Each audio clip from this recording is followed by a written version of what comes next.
Tonight, huge crowds welcome the president to Africa as he delivers a message of tough love to the continent of his ancestors. I have the blood of Africa within me. I'm Jeff Glor. Also tonight, cash for clunkers. The government will pay you to trade in your old car, but will your car qualify? 16 surgeries, 8 new chances at life. The extraordinary story behind the biggest multi-patient kidney exchange ever. And where's your kidney now? It's in Detroit. And tunes by the Thames. Street corner pianos enticing Londoners to loosen up.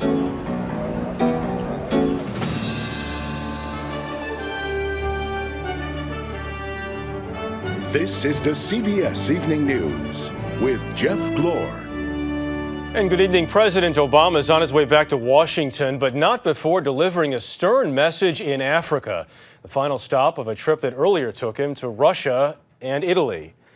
While speaking warmly of his own African heritage, Mr. Obama was blunt about the work that still needs to be done. Chief White House correspondent Chip Reid is traveling with the president. President Obama was greeted in Ghana by a crush of humanity and the sounds of exuberant celebration.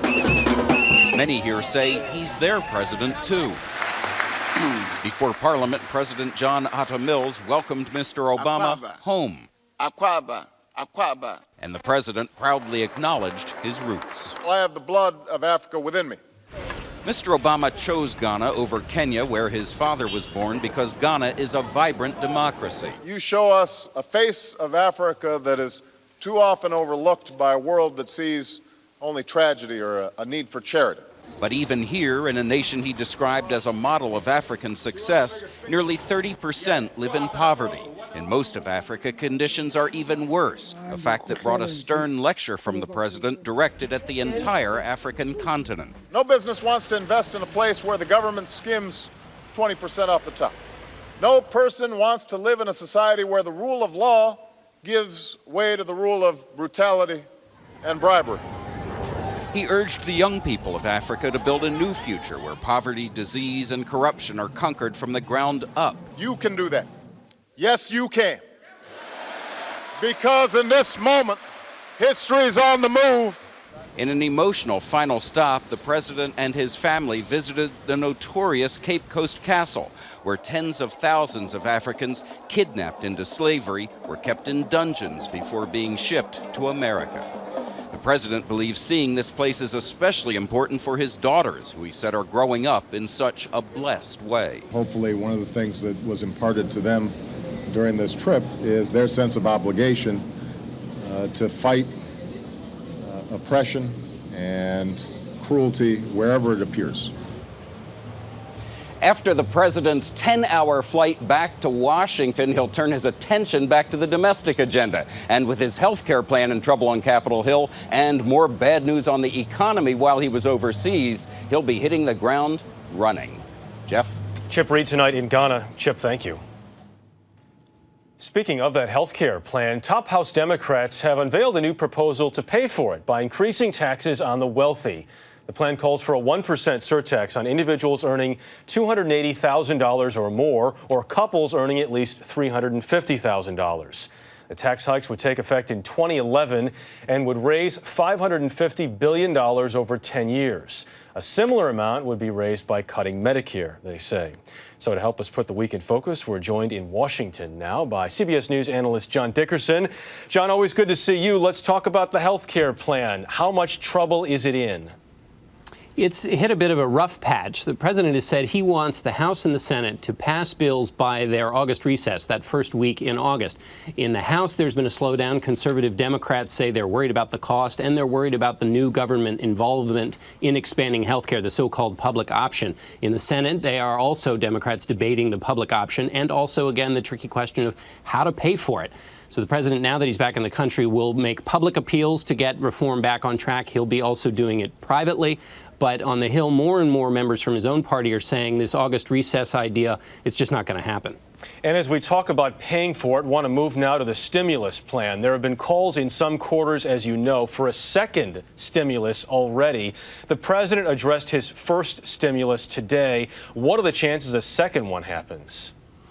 Well, from the White House, we hear there's not a chance anytime soon. The president is defending his first stimulus, saying, hey, Republicans who say it hasn't worked are judging it too early. This was supposed to work over 2 years. Of course, it's not just Republicans who are saying that it's not working. Warren Buffett, who's a supporter of the president, said the first stimulus was like a mix of Viagra and candy.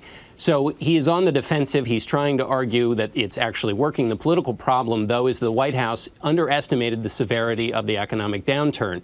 That gives opponents an opportunity to say, look, if you underestimated the problems in the economy, how can we know that your predictions about health care are going to be right? All right, John Dickerson joining us from Washington. John, thanks so much. Thanks, Jeff. Another program the government hopes will stimulate the economy, a Cash for Clunkers effort that gets rolling less than 2 weeks from now.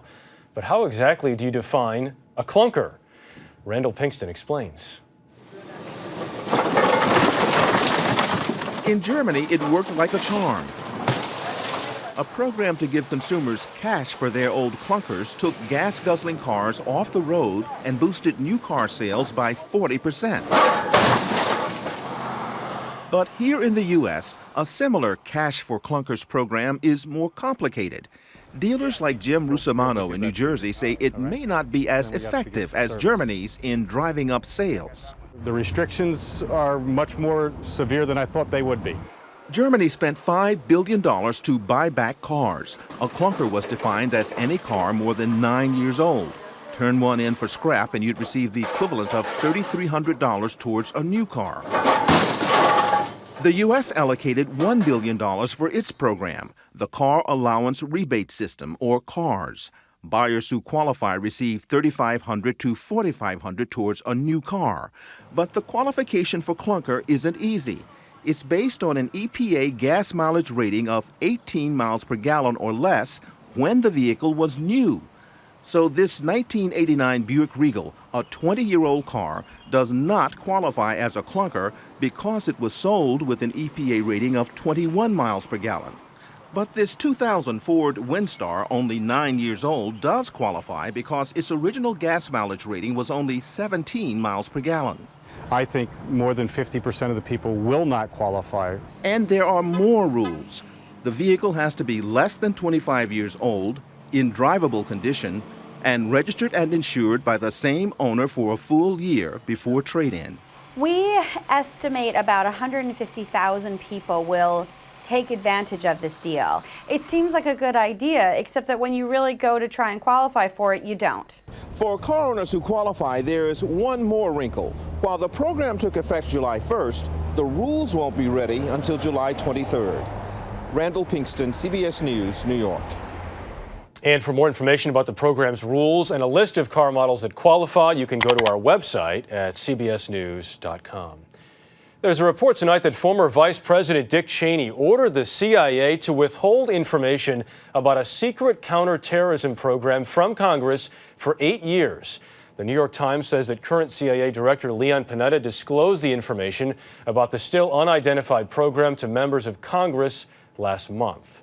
Meanwhile, CBS News has learned the new U.S. general in Afghanistan is considering a request to the White House for additional troops. As Kimberly Dozier reports, stepped-up fighting in the south of the country is forcing the U.S. to rethink its strategy. 4,000 U.S. Marines pounded into Afghanistan's hostile Helmand province this month to take back territory from the Taliban. But they only had 600 Afghan troops fighting alongside them. The Marine commander there said he cannot hold this territory unless he gets more Afghan forces to help win the people's trust. The top U.S. general in Afghanistan, Stanley McChrystal, agrees, according to defense officials in Washington. He's told the Pentagon he needs to create even more local forces than are now planned to provide Afghan security. We must protect them from violence, whatever its nature. U.S. officials tell CBS News that General McChrystal hasn't yet decided how many extra troops he's going to need, U.S. or Afghan. They say this is simply a snapshot of his ongoing review, which he's due to report to the White House by early August. There's currently a surge of 21,000 U.S. troops that will bring the total to 68,000 in country by the fall. That includes 4,000 U.S. troops devoted to training more Afghan security forces. That U.S. brigade is supposed to boost Afghanistan's army from 85,000 to 134,000 by the year 2011 at a cost of $7.5 billion a year. Some of those now advising General McChrystal say that's not enough. General McChrystal is going to have a tough time figuring out how he's going to protect as much of the population as possible, but we simply don't have enough troops to surge into all areas. We still have a long way to go. In an interview with Britain's Sky TV from Africa, the president said depending on how Afghan elections go next month, he hopes to focus on a different type of surge. It may not be on the military side. It may be on the development side. Another group of experts advising General McChrystal says you have to have both. But the problem is you can't have economic development and you can't have good governance if you don't have security. They're all interrelated. Officials working with General McChrystal tell me he'll probably wait to ask for any more American troops until he sees how the ones he's already been promised work out on the ground, and they won't be fully in position for months. Jeff? Kimberly Dozier in Washington tonight. Kimberly, thank you. At the Kennedy Space Center, today's scheduled launch of the Space Shuttle Endeavour has been delayed. They will try again tomorrow evening. The latest culprit, lightning strikes. CBS News has time-lapse pictures of at least 11 lightning strikes on and near Endeavour's launch pad last night. NASA says the shuttle itself apparently was not hit. Coming up on tonight's CBS Evening News, how one small town is affected by GM's efforts to stay in business. A brand new GM, mostly owned by the U.S. government, is up and running again today after racing through bankruptcy in 40 days. To keep afloat, GM has been forced to jettison more than 1,000 dealers. One, in a town in the middle of Illinois, has been around since the earliest days of the auto industry, the only dealer generations have known. Terrell Brown was there. It's a typical small town in America, planted in the middle of central Illinois corn country. What would you like? A place where the local Dairy Queen is the social center, and buying a car from Rust Chevrolet is a ritual, until now. When I talk to people about new cars, it starts to hit me a little bit, you know, knowing that this is going to come to an end. A family business since 1916, Rust Chevrolet is one of the 1,100 dealers forced to close under GM's restructuring plan. Owner Karen Rust Walder says that harsh reality is beginning to sink in. You know, maybe I could have gotten out there and hammered more sales out or whatever, but, you know, that's not me. How important is that GM dealership to this town? Very, very important. It's very important. Rust Chevrolet is the town's largest source of revenue. With 100 cars sold a year, it generates half the town's annual sales tax. That's 20% of the town's budget. Without that money, Mayor Rick Baer says the town's 800 residents will see cuts in services, businesses will be hurt, and there will be even more fallout. We could lose families. I mean, they might have to go elsewhere to find employment. GM's decision to close this dealership isn't just about the economic impact that it'll have on this town. This dealership has been here for 94 years, so to the residents that live here, this is personal. I'm done. I'll never buy another General Motors product. Larry Hoffbauer has lived in Cissna Park for more than 40 years and has bought all his cars from Rust Chevrolet. He says the decision to close the dealership is a slap in the face. GM could care very little about Cissna Park. We're just a small dot on a map. You never would have thought so many people cared. 50 dealers who promised higher sales got a reprieve from GM, but Karen Walder says if emphasizing the bottom line over customer satisfaction is what it takes to remain open, she'd rather shut down. I think we did the best we could. You know, I don't have any apologies. I don't have any regrets. Just 94 years of memories and an uncertain future for one small American town. Terrell Brown, CBS News, Cissna Park, Illinois.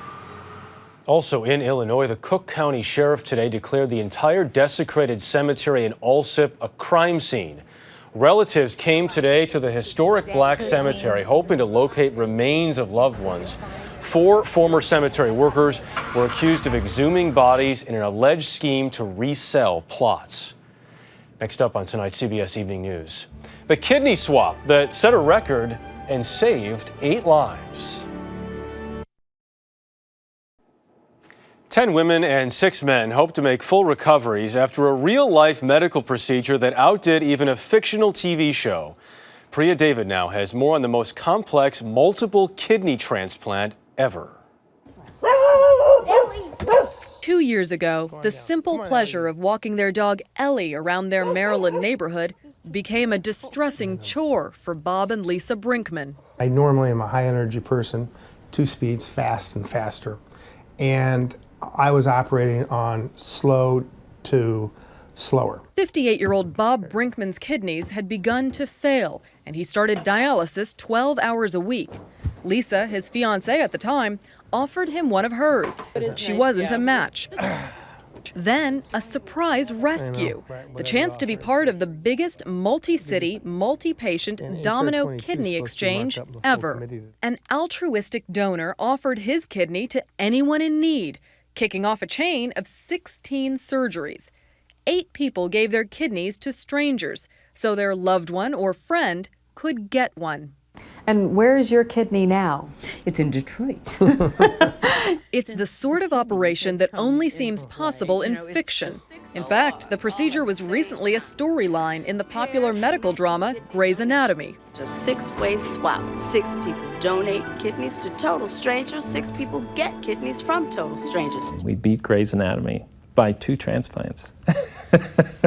Dr. Robert Montgomery, chief transplant surgeon at Johns Hopkins Hospital, oversaw more than half of the surgeries, which took place over 2.5 weeks in 4 hospitals in 4 different states. It's a logistical nightmare. I mean, it is difficult. The domino operation took months of planning and more than 150 people working in concert to pull it all off.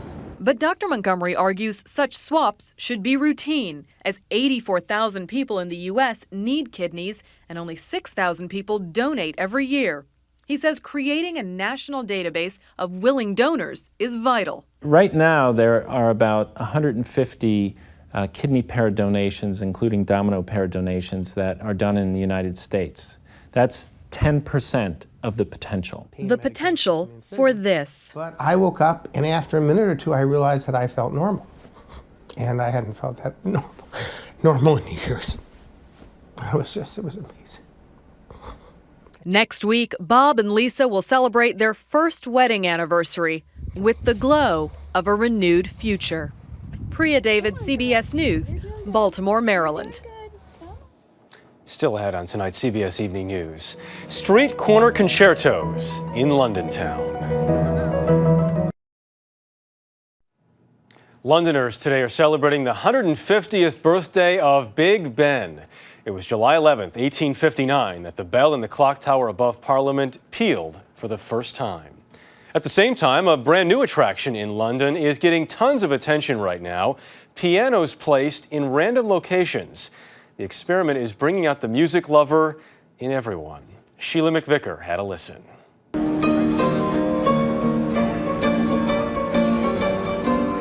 4 magic words in London this summer. Play me, I'm yours. And guess what?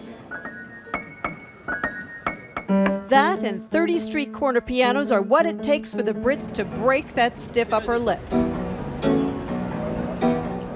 It's an experiment in urban art. Music to break the boundaries of busy city living, and the organizers hope start a new dialogue. It's very easy to start a conversation about a piano. What's that doing there? I don't know. You know, it makes a lovely change from just talking about the weather. And London's famously rainy weather is a challenge. But in the 3 weeks the pianos have sat outside museums, in shopping malls, and under railway bridges, not one has been vandalized, and all have been played.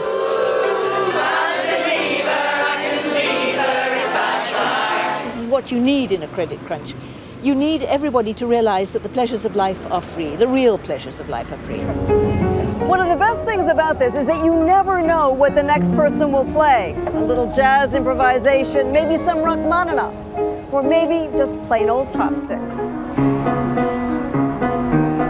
It turns out that London is full of frustrated pianists of all ages, desperate for a chance to tickle the ivories, brave the opinions of passers-by, and sometimes just join in. You never know what's going to happen until someone sits down. It's really quite humbling to watch the pianos sort of just come alive.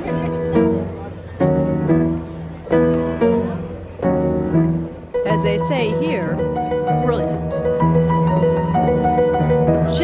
CBS News, London.